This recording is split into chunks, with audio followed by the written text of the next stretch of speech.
मित्रांनो, लक्ष्मीच्या पावलाने या मालिकेमध्ये आपल्याला असं बघायला मिळत आहे, सर्व विधी पूर्ण झाल्याच्या नंतर कला आणि अद्वैत हे दोघे जणी घरी जायला निघतात. तर कला अद्वैतकडे बघतच म्हणत असते, माझ्याकडे प्रूफ आहे राहुलविषयी, मला तो अद्वैतला दाखवायचा. जर आम्ही दोघं जण सोबतच गेलो तर मला त्याला दाखवता येईल, पण हा खडूस मला नाही नेणार असं म्हणत असतो. तर असं म्हणतच कला ही खूप छान अशी शक्कल लढवतच एका ॲटोजवळ जाते आणि म्हणत असते, दादा तुम्ही चांदेकरांच्या घराचा पत्ता सांगत तुम्ही जाणार का तिकडे असं विचारते. तर अद्वैत म्हणत असतो, ही आबासमोर चांगलीच नाटकं करत आहे आणि आता काय तर असा विचार करत असतानाच आबा अद्वैतला आवाज देतच म्हणत असतात, अद्वैत तू घरीच चाललास ना, मग सुनबाईला सुद्धा तुझ्यासोबत घरी ने. तर आबाच्या बोलण्यावरून अद्वैत आबाला हो असं म्हणतो आणि कलाला आवाज देऊ लागतो. ऐ ऐ असा आवाज देऊ लागतो, पण कला मात्र दुर्लक्ष करते. परत एकदा कलाला आवाज देऊ लागतो तर कला म्हणत असते, काय रे चांदेकर. तर अद्वैत म्हणत असतो, चल गाडीत बस, मी तुला घरी सोडतो. तर कलाही म्हणत असते अद्वैतला, प्लीज असं म्हण तरच मी येईल. तर अद्वैत म्हणत असतो, यायचं असेल तर ये, नाहीतर मी चालले. आणि सरोजचं आणि आबाचं लक्ष सर्व कला आणि अद्वैतकडेच असतं. तर पुन्हा एकदा कला ही रिक्षावाल्याला आवाज देऊ लागते. तर अद्वैत हा कला जवळ येतो आणि कलाला म्हणत असतो, खरे प्लीज चल माझ्यासोबत. तर कलाही म्हणत असते, थोडी स्माईल देऊन मला बोल. तर अद्वैत हा नाटक करतच थोडीशी स्माईल राग स्माईल देतो आणि तर कला म्हणत असते, आता कसं, सकाळी मला बघता तू निघून गेलास ना म्हणून हे. तर तर सरोज ही विचार करतच म्हणत असते, नेमकं या दोघांमध्ये एवढं बोलणं काय चालू आहे आणि या दोघांना जर असंच सतत एकमेकांशी बोलत राहिले, एकमेकांशी संवाद साधत राहिले तर ही मुलगी माझ्या मुलाला कधी गुंडाळेल काही सांगता येत नाही. तर सरोज ही अद्वैत जवळ येत अद्वैतला म्हणू लागते की अद्वैत मी सुद्धा तुमच्यासोबत घरी येते. तर कला विचार करत असते. तर कला विचार करू लागते की जर सरोज मॅडम जर आमच्यासोबत आल्या तर मला हे अद्वैतला दाखवता येणार नाही. आणि तर तेवढ्यातच सरोज ही म्हणत असते, तर कला ही गाडीत बसायला जाते. तर सरोज ही कलाला अडवतच म्हणत असते, तुझी अद्वैत जवळ जागा नाही तर मागे आहे आणि तो अधिकार तुला नाही आहे. तर कलाही म्हणत असते, सरोज मॅडम मला तो अधिकार मिळवायचा सुद्धा नाही आहे आणि तो अधिकार मिळवण्यासाठी दोन्हीकडून सुद्धा इच्छा असावी लागते आणि तशी इच्छा आमच्या दोघांचीही नाही आहे. तर सरोज प्रत्येक शब्दाला आरेले कारण म्हटलंच पाहिजेत का, गपचूपपणे गाडीत जाऊन मागे बस. तर कला ही गपचूपपणे गाडीमध्ये जाऊन बसते. तर इकडे संगीता ही विवाह मंडळातील एका माणसाला फोन करून विचारत असते, एखादं स्थळ असेल तर सांगा. तर तो माणूस म्हणत असतो, मी तुमच्या लहान्या मुलींसाठी म्हणजेच काजलसाठी मी स्थळ आणेल, पण जी मुलगी लग्नामधून पळून गेले तिच्याशी कोण लग्न करेल. तर संगीता ही म्हणत असते, नाही हो तसं काही म्हणू नका, प्लीज एखादं स्थळ असेल तर सांगा. तर तो माणूस म्हणत असतो, एक आहे कोल्हापूरच्या बाहेरचा आहे आणि 12वी शिकलेला आहे, गॅरेजचं काम करतो, चालेल का तुम्हाला असं म्हणतच संगीता ही होकार देते. आणि तो माणूस म्हणत असतो, आज संध्याकाळी तो पाहायला येईल. तर फोन ठेवल्याच्या नंतर तिथे नैना येते. तर नैनाला संगीता म्हणत असते, आज संध्याकाळी तुझ्यासाठी मुलगा बघायला येणार आहे. तर नैना म्हणत असते, मला लग्न करायचं नाही आहे आणि तुला कुणी सांगितलंय मला लग्न करायचं आहे म्हणून. तर संगीता म्हणत असते, गपचूपपणे लग्न कर, अजून लग्न दिवे लावायचे बाकी आहेत. तर नैना म्हणत असते, मागच्या वेळेससुद्धा तू अशीच घाई केलीस आणि लग्न केलं, मला लग्न करायचं नव्हतं म्हणून मला पळून जावं लागलं. तर संगीता म्हणत असते, अगं चांदेकरांच्या घरामध्ये लग्न करायचं होतं, तुलाच करायचं होतं ना म्हणून असं म्हणतच संगीता म्हणत असते, ते जाऊ देत, पण 4 वाजता आज पाहुणे पाहायला येणार आहेत, मला मदत करायला ये, घर आवरायला मला मदत कर. तिथून संगीता निघून गेल्याच्या नंतर तर नैना ही खूपच चिडलेली असते. तर संगीता परत ही नैनाला आवाज देऊ लागते. तर इकडे भाजी निवडत असताना कला विचार करू लागते, मला सर्व काही हे अद्वैतला दाखवावंच लागेल आणि तिथे समोरच सरोज बसेल असते. तर कला मनाशीच विचार करते आणि म्हणत असते, सरोज मॅडम इथे असताना मी अद्वैतच्या खोलीमध्ये कशी जाणार. तर सरोज ही नोकराला आवाज देतच म्हणत असते, मला मंजूला सांग मला कॉफी हवी माझ्या रूममध्ये असं म्हणतच तर सरोज ही तिच्या रूममध्ये निघून जाते. सरोज ही रूममध्ये गेल्याच्या नंतर लगेच कला ही अद्वैतसाठी ज्यूस घेऊन जाते आणि अद्वैतच्या खोलीमध्ये लॉक करते. तर अद्वैत म्हणत असतो, तू काय इथे करतेस. तर कला म्हणत असते, मी तुझ्यासाठी ज्यूस घेऊन आले. तर अद्वैत म्हणत असतो हे काम तुझं नाही आहे. तर कला म्हणत असते मला माहिती आहे. आणि कला ही दार बंद करते. तर अद्वैत म्हणत असतो पण तू दार का बंद करतेस. तर कला म्हणत असते प्लीज माझं ऐकून घे, माझं तुझ्याकडे काहीतरी महत्त्वाचं काम. अद्वैत म्हणत असतो मग महत्त्वाचं काम म्हटल्यावर तू सर्वांसमोर खाली बोल, चल खाली जाऊया. तर कला म्हणत असते मी आधी तुला सांगते आणि घरच्यांना सांगायचं की नाही ते तुझं तू ठरव.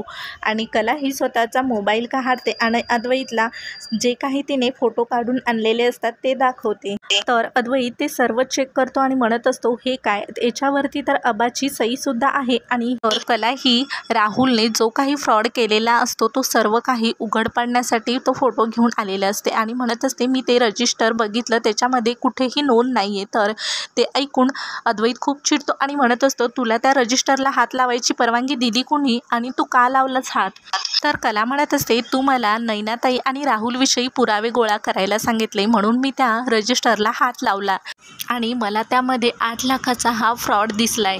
आणि त्यामध्ये तरीसुद्धा अद्वैत हा कलावर विश्वास ठेवत नाही आणि म्हणत असतो मला नाही वाटत, काहीतरी मिसअंडरस्टँडिंग झाली असेल. असं म्हणतच अद्वैत हा लगेच पीडीवरती फोन करतो आणि सर्व काही डिटेल आणि सर्व माहिती सर्व काही त्याला पाठवायला सांगत असतो. तर त्याला सर्व काही डिटेल आल्याच्या नंतर तर तो त्याच्या लॅपटॉपवरती चेक करतो. तर तो म्हणत असतो याच्यामध्ये तर 8 लाखाचे दागिनेही आलेच नाही आहेत.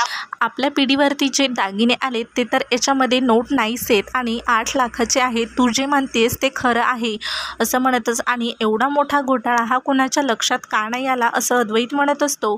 आणि राहुल घरी आल्याच्या नंतर राहुलला तर हे विचारायलाच हवं.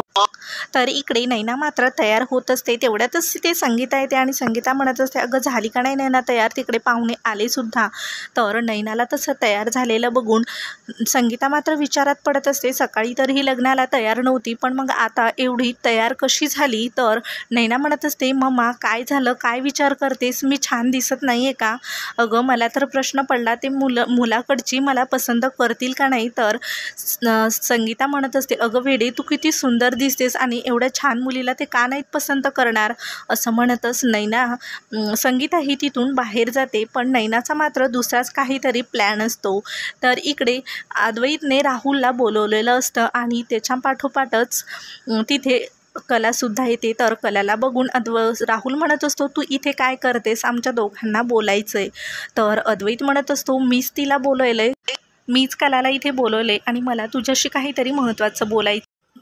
इकडे नैनाला पाहुणे बघायला आलेले असतात. तर संगीता म्हणत असते माझ्या नैनाने स्वतःच्या हाताने पोहे बनवले. तर नैना म्हणत असते मम्मा काही पण काय, मला काहीसुद्धा बनवता येत नाही आणि आपण लग्न झाल्याच्या नंतर आपण एक नोकर ठेवूयात, नोकर चाकर ठेवूयात अशा गोष्टी करत असते. आणि म्हणत असते असा स्वयंपाक वगैरे करत बसली तर माझा मेकअप खराब होईल ना, माझ्या चेहऱ्यावरती दिसतं का तुम्हाला कुठेतरी. आणि मला शॉपिंग करायला खूप आवडतं. तर नवरदेव मुलगा म्हणत असतो की म्हणजे तुमचा काहीतरी बिझनेस आहे. तर नैना म्हणत असते बिझनेस वगैरे तसं काहीही नाही. तर मुलगा विचारत असतो म्हणजे मग त्या शॉपिंगचे पैसे कुणी द्यायचे. तर नैना म्हणत असते ऑफकोर्स तूच, कारण मी लग्न करून तुझ्या घरी येणार ना आणि मी एकदा घातलेले कपडे पुन्हा पुन्हा घालत नाही आणि मला जर शॉपिंगला जाताना कुणी जर अडवलं तर मला खूप राग येतो. तर मुलाकडची मंडळी उठून उभे राहतात आणि दिनकरला म्हणत असतात आमचा इथे अपमान करण्यासाठी आम्हाला इथे बोलवलं का.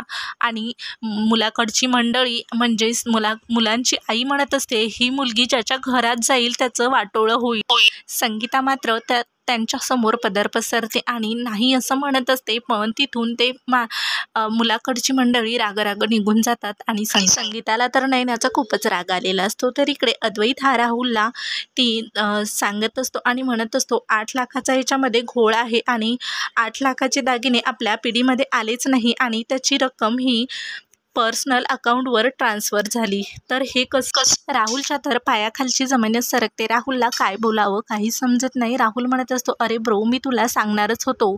तर नैना ही मधीच बोलते आणि म्हणत असते की मी जर हा घोटाळा चेक केला नसता तर हा घोटाळा कधीच समोर आलाच नसता आणि तू कधी सांगितलंच नसतं. तर राहुल कलावर चिडतच म्हणत असतो तू कोण यामध्ये बोलणारी. तरी इकडे संगीता ही नैनाच्या कानाखाली वाजवते तर संगीता म्हणत असते, तुला हे नाटक करण्याची काय गरज होती? तर नैना रडतच म्हणत असते, मला हे लग्न करायचं नाही आहे.